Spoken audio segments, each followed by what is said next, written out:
बोलो जयकारा बोल मेरे श्री गुरु महाराज की जय। श्री परमहंस दयाल जी महाराज की जय। सर्वप्रथम हम अपने श्री परमहंस दयाल दादा गुरु महाराज जी के श्री चरण कमलों में लाखों करोड़ों बार दंडवत प्रणाम करते हैं। आप और सभी परमहंसों के चरणों में भी दंडवत प्रणाम करते हैं। और हम श्रवण करने जा रहे हैं श्री अमर ज्योति दर्शन जीवन चरित्र पंचम पातशाह। उससे पहले अपने आराध्या देव इष्ट देव दादा गुरु महाराज जी का आवाहन करेंगे और उनसे आशीष लेंगे। बड़े प्रेम से प्रणाम किया करो। मेरे दादा गुरु महाराज तुमको लाखों प्रणाम, कोटि कोटि प्रणाम। मेरी बिगड़ी बनाने वाले, भव से पार लगाने वाले, तुमको लाखों प्रणाम, कोटि कोटि प्रणाम। अद्वैत का पाठ पढ़ाने वाले, तुमको लाखों प्रणाम, कोटि कोटि प्रणाम। मेरे हापू बाबा जी तुमको लाखों प्रणाम, कोटि कोटि प्रणाम। सहित देही उड़ जाने वाले, मेरे शाहे विलायत तुमको लाखों प्रणाम, कोटि कोटि प्रणाम। मेरे दादा गुरुदेव प्यारे, मेरी अखियों के तारे, मेरे दिल के सहारे, मुझे प्राणों से प्यारे, तुम हो मेरे गुजारे, तुमको लाखों प्रणाम, कोटि कोटि प्रणाम। तुमको लाखों प्रणाम जी, कोटि कोटि प्रणाम। एकाग्रचित होकर बैठें और सुंदर स्वरूप का रसपान करेंगे पंचम पातशाह सतगुरुदेव भगवान जी के। कानों से उनकी प्यारी जीवनी का रसपान करेंगे और श्वासों के साथ, एक एक श्वास के साथ जो है शब्द का जाप चलता रहेगा। शब्द को नहीं छोड़ना, ये ध्यान रहे। शब्द के अंदर ही सतगुरु हैं, इसलिए बड़े प्रेम से श्रवण करेंगे, रसपान करेंगे। आगे का जो प्रसंग है उसको श्रवण करते हैं।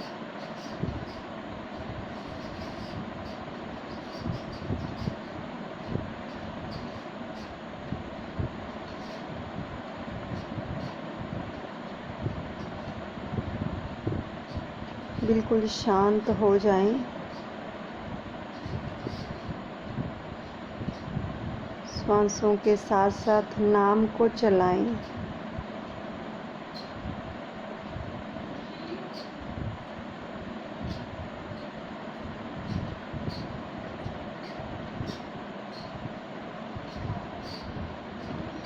आगे का प्रसंग, स्वर्णिम दिवस। श्री परमहंस दाता दयाल जी गुरुमुख प्रेमियों की आत्म पिपासा को बुझाने के लिए जयपुर राजस्थान में विराजमान होकर सत्संग प्रवचन अमृत की पावन गंगा में मंजन करवा रहे थे। ऐतिहासिक पर्व 20 सितंबर शुभ अवतरण दिवस श्री प्रयागधाम में मनाने का प्रोग्राम था। श्री प्रयागधाम में काफ़ी संगतें शुभ अवतरण दिवस का पर्व मनाने के लिए आ चुकी, तो सब शुभ आगमन की प्रतीक्षा में नयन बिछाए दिल में उस दिव्य नज़ारे को निरखने के लिए बाट जो रही थी। यहाँ पर श्री मंदिर, सत्संग भवन तथा आगमन के स्थान अनुपम साज सज्जा से सजाए जा रहे थे। थोड़ी थोड़ी दूरी पर गेट बनाकर उन्हें अद्भुत ढंग से सजाया जा रहा है। जमीन पर कुमकुम और रंगोली से अल्पना के सुंदर शगुन के साज सजाए हुए थे। आपने 18 सितंबर को श्री प्रयागधाम में कृपा फरमाई। श्री कार के आगे एक ही वेशभूषा पहने ढोल नगारे बजाते हुए भक्तों ने राजस्थानी नृत्य करते हुए शुभ आगमन की खुशी को प्रकट किया। प्रथम श्री मंदिर जी में श्री परमहंस महान विभूतियों के समक्ष शीश निवाया और चहुं ओर निहारते हुए प्रेमी गुरुमुखों को आशीर्वाद देते हुए आपने निहाल कर दिया।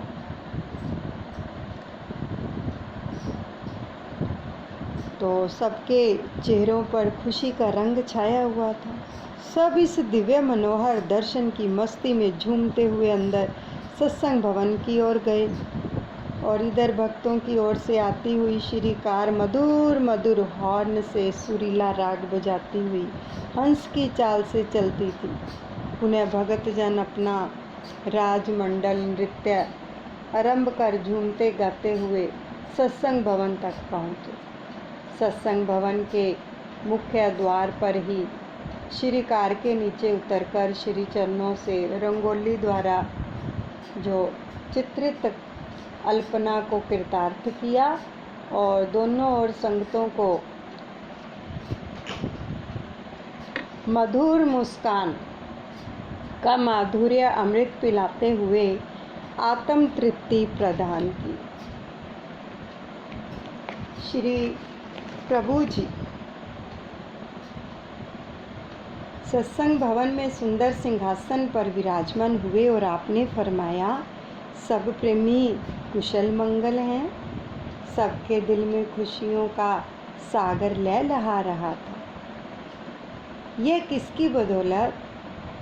यही कि आत्मा का परमात्मा से मिलन, भगत का भगवान से मिलन, एक प्रेमी का अपने प्रीतम से मिलन जब होता है तो उस असीमित आनंद को, सुख को केवल वही अनुभव करता है। यह वर्णन का विषय नहीं है। महापुरुष भी प्रेमियों के प्रेम की डोरी में बंधे हुए दूरधाम से धराधाम पर अवतरित होते हैं और इस अरस परस के मेल में खुशियों के समागम बन जाते हैं। इस खुशी के उपलक्ष्य में हम सबको मुबारकबाद देते हैं। सबने जयकारों की ध्वनि से ढोल और नगारों के साथ सत्संग भवन को गुंजा दिया। तो पुनः वह शुभ मुहूर्त और शुभ घड़ी की मंगल वेला आ गई। दिव्यालौकिक 20 सितंबर शुभ अवतरण दिवस पर दिव्यता से भरे नज़ारे प्रेमी गुरुमुखों ने जी भरकर रसपान किए। महाप्रभु जी सत्संग भवन में सुंदर सिंहासन पर विराजमान हुए। मंगलमय शुभ अवतरण दिवस के भजन एवं गीत गाकर प्रेमियों ने श्रद्धा सुमन अर्पित किए। राजस्थान की वेशभूषा में नृत्य करने वाले भक्तों के सिर पर वैसी पगड़ियाँ नहीं थी। आपने उनको पास बुलाया और राजस्थानी पगड़ियाँ मंगवाकर उन सबको बांट दी। हर्षोल्लास भरा समागम एक विशेष रूप में सबको हर्षा रहा था। कुछ एक भक्तों ने गुरु भक्ति में दृढ़ भक्तों की जीवन गाथा पर नाटक किए। श्री गुरु महाराज जी ने वचन फरमाए कि समय तो पल पल बीता जा रहा है। जो समय बीत गया वह लाखों रुपए खर्च करके भी दोबारा लौटकर नहीं आएगा। कितने सुंदर वचन है कि लाखों रुपए भी अगर खर्च कर देंगे ना और कहें कि वो समय वापस आ जाए तो वापस नहीं आएगा। इसी वक्त में ही नाम की जितनी कमाई कर ली जाए उतनी ही अच्छा है। इस अनमोल समय को संसारिक धंधों में निरर्थक नहीं गंवाना। इस बहुमूल्य समय का आदर करते हुए जिसने अपनी सुरती को मालिक के नाम से जोड़ दिया उसने अपने जन्म का लाभ प्राप्त कर लिया। परम संत श्री कबीर साहिब जी का कथन है, कहता हूँ कह जात हूँ कहों बजाए ढोल, श्वासा खाली जाते हैं, तीन लोक का मोल। मनुष्य, एक एक श्वास जो है मनुष्य का बहुमूल्य है। अब इसी समय में नाम की कमाई करने से जीव 84 से छुटकारा पाकर मालिक से मिल सकता है। यदि इसे परमाद में नष्ट कर दिया तो फिर 84 लाख योनियों के चक्कर में पड़कर निम्न योनियों में भटकना पड़ेगा। इस लाभ हानि का अनुमान कोई नहीं लगा सकता। और जिन भाग्यशाली जीवों को महापुरुषों की संगति सुलभ हो गई है, उनके सत्संग प्रवचनों से विचारों में पवित्रता आ गई है। वे अपने समय की अनमोल पूंजी को मालिक का नाम जप कर सफल बना रहे हैं। जिन्हें ऐसी विचार शक्ति प्राप्त हो गई है, उनका परम कर्तव्य है कि अपनी सुरती को नाम से जोड़कर सुखी हो जाएं। यही मानव जीवन का उद्देश्य है। इसे प्राप्त करते हुए अपने जीवन का कल्याण करना है। सभी गुरुमुखों ने खुशियों से भरे इस समागम के सुनहरी पलों को अपने अंतर हृदय में संजो लिया। अब प्रसाद वितरित हुआ। इस खुशी के उपलक्ष्य में भंडारे का आयोजन भी हुआ। तो इस प्रकार इस शुभ पर्व को मनाकर श्री प्रभु जी ने श्री अनंतपुर में कृपा फरमाई और दीपावली पर्व मनाकर पुनः श्री प्रयागधाम कृपा की। महापुरुष जीव कल्याण हेतु परमार्थ कार्य करने में संलग्न रहते हैं। तो इस उच्च उद्देश्य को सम्मुख रखकर आप सबके लिए सेवा का साधन जो है जुटाने तन मन धन जिस प्रकार से कोई सेवा में भाग ले सके, उसी अनुरूप अनुपम रचना को प्रमुखता देते जा रहे थे। तो श्री परमहंस अद्वैत मंदिर का निर्माण करके आपने गुरुमुखों के लिए आध्यात्मिक कल्याण का मार्ग तो खोल ही दिया था, जिससे मानसिक रोगों से स्वतः ही मुक्ति मिल जाती है। गुरुमुखों को शारीरिक स्वास्थ्य लाभ प्राप्त करने हेतु आपने भक्तों की तरफ एक छोटा अस्पताल बनवाया, तो जिससे उन्हें घर बैठे ही इलाज की सुविधा जो थी वो सुलभ हो गई। इसका शुभ मुहूर्त करते हुए आपने अपने पावन वचनों में फरमाया, संसार में कितने बड़े बड़े अस्पताल बने हुए, यह अस्पताल तो उनके मुकाबले में बहुत छोटा है, लेकिन गुरुमुखों को इस छोटे से अस्पताल में भी कितनी खुशी और आनंद मिल रहा है। दुनियादारों को बड़े बड़े कार्य करने से भी ऐसा सुख और आनंद प्राप्त नहीं होता, क्योंकि वे सब काम जो है नफसानियत के लिए करते हैं। गुरुमुख अपने इष्ट देव के निमित्त निष्काम भाव से सेवा करते हैं, इसलिए उनकी रूह हर समय प्रसन्नता में झूमती रहती है। इस अस्पताल में शारीरिक व मानसिक दोनों प्रकार के रोगों का इलाज किया जाएगा।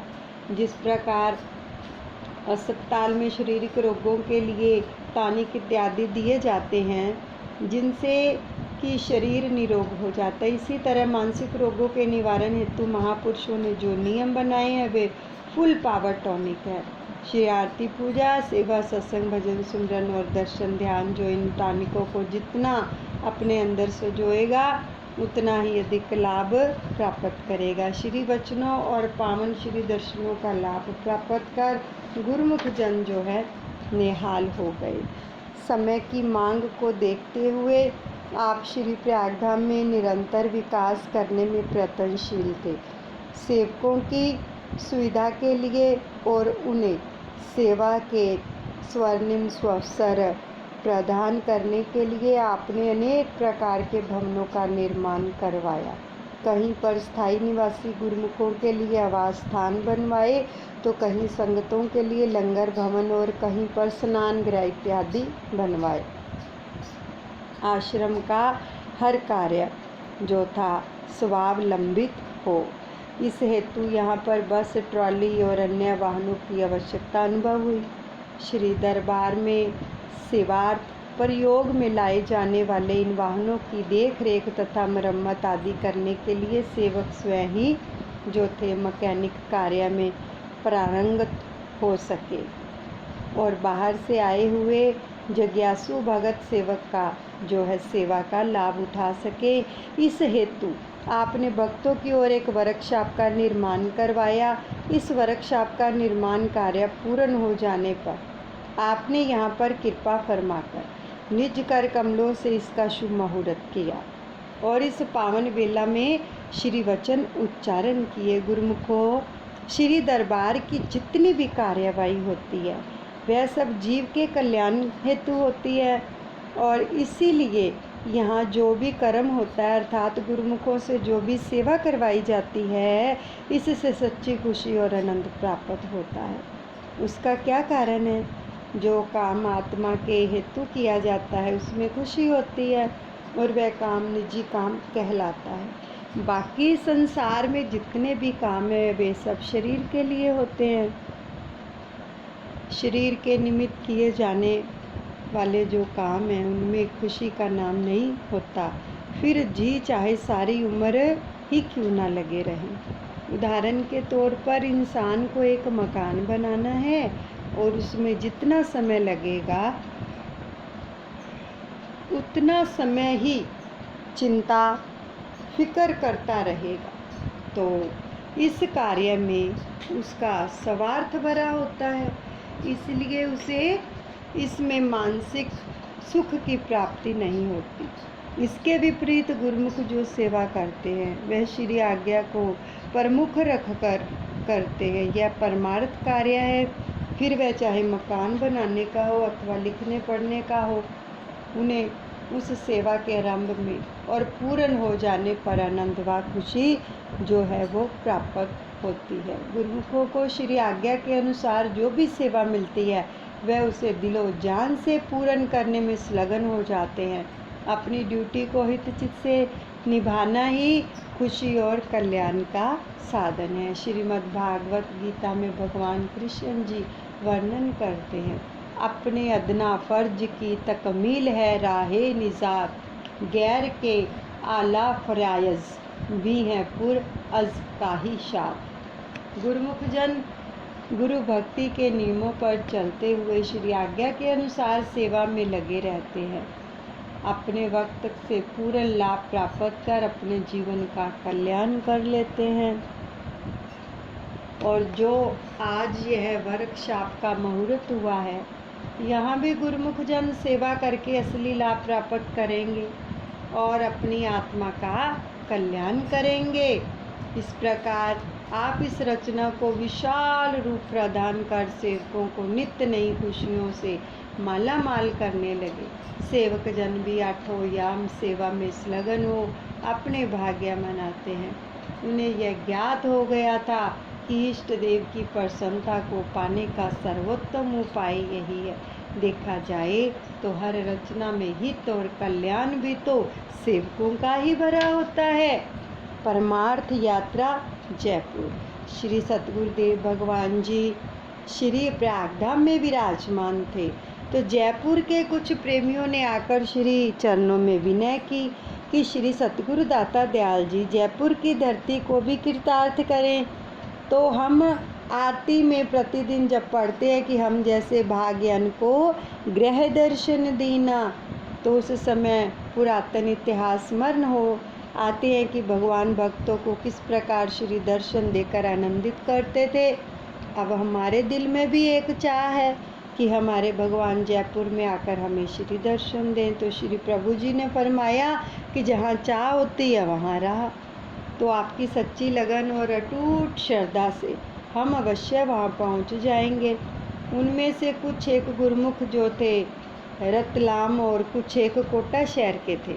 उन्होंने परस्पर एक दूसरे को कहा कि जब श्री गुरु महाराज जी जयपुर कृपा करें तो हमें भी शुभ सूचना अवश्य देवें। तो आपने उसी दिन सायं समय उन भक्तों को फरमाया कि हमें अपने घर बुला रहे हो और स्वयं अभी यहीं पर हो, तो 2 दिन पश्चात हम जयपुर में पधारेंगे इस सारे कार्यक्रम की सूचना महात्मा परम विवेकानंद जी, महात्मा सुख सागरानंद जी और महात्मा अमरात्मानंद जी को दे दी गई है। श्री वचन सुनते ही हर्षित हो वे भगतजन शीघ्र ही अपने अपने स्थान पर जो थे लौट गए। तो आपने श्री प्रयागधाम में ट्रेन के द्वारा जयपुर की ओर प्रस्थान किया।